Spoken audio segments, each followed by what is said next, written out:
Oke guys, assalamualaikum warahmatullahi wabarakatuh.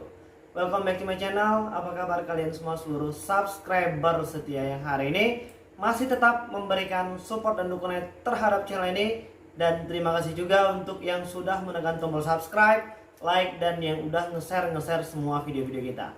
Oke, hari ini aku pengen mengajak kalian reunian dulu dan mengkaji ulang apa sih awal mula penyebab terjebak di banyak aplikasi pinjaman uang online. Dan akhirnya hari ini kita pusing 7 keliling. Yang pastinya pasti buat galau. Makannya tak enak, tidurnya tak nyenyak, dan mandinya pun tak basah. Nah, siapa yang hari ini sedang mengalami masalah seperti itu?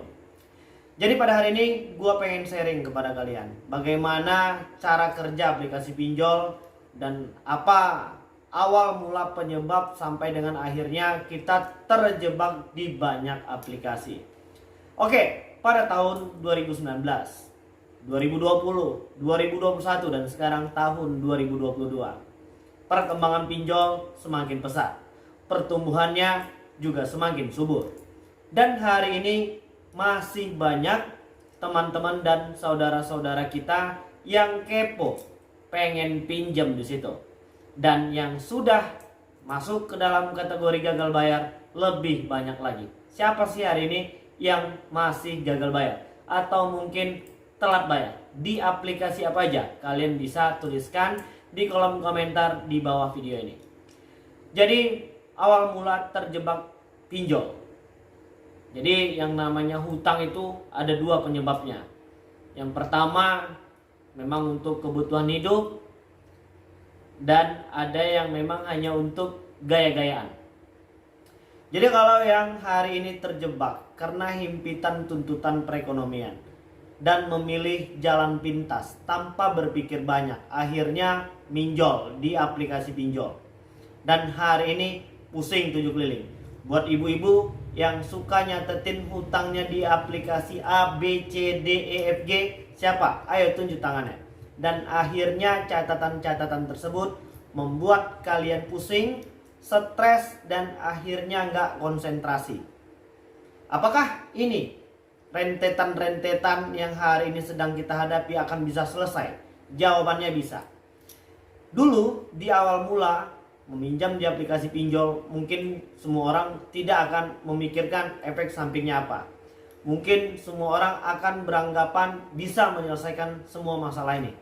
Apalagi yang mungkin minjol atau mungkin yang menggunakan produk-produk pembiayaan seperti Akulaku, Kredivo, Indodana, Home Credit. Dan akhirnya situasi berubah karena efek pandemi COVID-19. Banyak diantara subscriber kita yang hari ini pernah melakukan pengajuan pinjaman dan menggunakan aplikasi tersebut sedang kewalahan untuk melakukan pembayaran.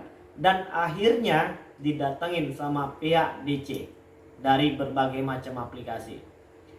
Jadi hari ini yang sudah terjebak dan yang masih menjadi bahan pertanyaan untuk saya secara pribadi. Kenapa pihak OJK masih membiarkan orang terjebak ke dalam banyak aplikasi pinjol? Loh bang, kenapa abang menyalahkan OJK?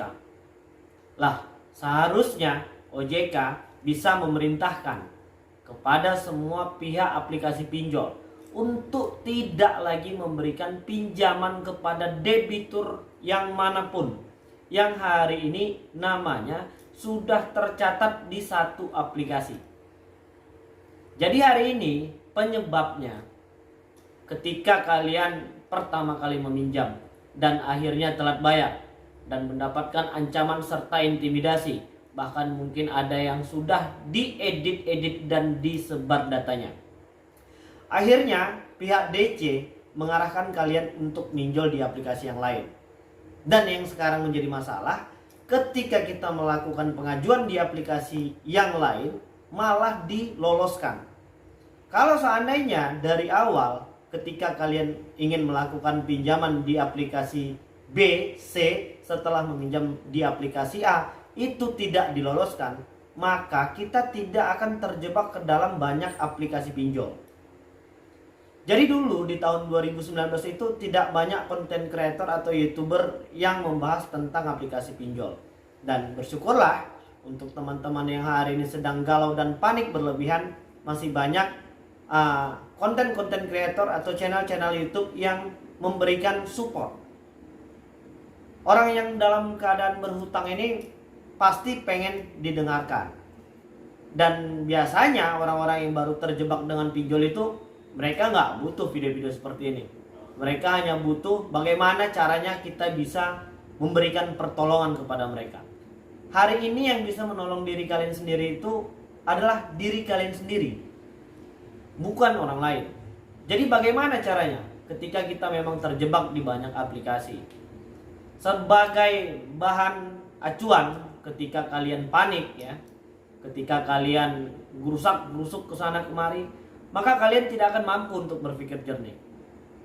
Makanya di setiap video itu aku mengingatkan agar untuk tetap tenang terlebih dahulu ya, dan tidak gali lubang tutup lubang lagi. Hari ini banyak yang masih menciptakan ketakutan-ketakutan sendiri di dalam dirinya. Yang nyatanya ketika itu tidak kalian pikirkan, kenyataannya itu tidak seburuk yang kalian bayangkan. Jadi di sini aku pengen mengajak kalian untuk menguatkan mental terlebih dahulu, untuk membulatkan tekad memang pengen berhenti minjol. Setelah itu aku pengen mengajak kalian untuk merubah mindset. Aku mengajak kalian untuk merubah pola pikir hari ini. Hari ini jangan mikir yang aneh-aneh, sia-sia, karena sudah pasti akan menghabiskan energi dan mengganggu istirahat kita. Sementara teror dari DC ini juga hampir tiap hari sudah pastinya mengganggu semua sisi kehidupan. Yang bekerja ya sudah pasti konsentrasinya akan terganggu. Yang hari ini sudah berkeluarga ya sudah pasti akan emosionalnya pasti akan labil karena terus-terusan ditekan dan dibuat stres. Jadi itulah tadi ya, kalau seandainya pihak OJK itu tidak membiarkan kita lolos di aplikasi yang lain, mungkin kita tidak akan terjebak di banyak aplikasi. Ya mau tidak mau, gua harus fokus terlebih dahulu pada diri gua sendiri.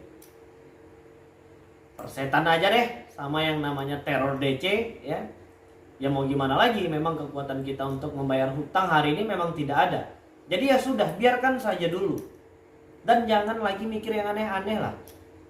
Ini di kolom komentar masih banyak aja nih teman-teman. Abang tahu infonya dari mana? Abang kok bisa begini, kok bisa begitu?